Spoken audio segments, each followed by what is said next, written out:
तर अशोक चव्हाणांबद्दल मला खूप काही माहिती अशा शब्दात नाना पटोलेंनी इशारा दिलाय। इतकंच नाही तर अशोक चव्हाणांना गल्लीच्या राजकारणातही किंमत नाहीशी टीका देखील पटोलेंनी केलेली आहे। अशोक चव्हाण यांनी भोकर मतदारसंघामध्ये आपल्यावर टीका केली आहे। त्यांनी आता राज्याच्या राजकारणात नाही, आता गल्लीच्याही राजकारणात त्यांना किंमत राहिलेली नाही या नांदेडमध्ये, असं चित्र आपण पाहतोय। त्याच्यामुळे त्याच्यावर मला फार प्रतिक्रिया द्यायची गरज पडत नाही। नाना पटोलेंसारखा बेजबाबदार माणूस मी पाहिला नाही असंही अशोक चव्हाण म्हणाले आणि त्यांच्यामुळे पक्षाची वातायत होत आहे, काँग्रेस पक्षाची, असंही ते बोलले। ज्या निष्ठेनं पक्षामध्ये काम करत होते, स्वतः ज्या पक्षात राहायचं त्या पक्षाला छेद करायचं, हे जो धंदा ते करत होते ते धंदा नाना पटोले करत नाही। नाना पटोले मॅच फिक्सिंग करत नाही।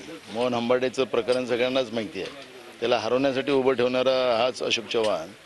ते मला पक्षाचं लाईन समजावून सांगणार काय?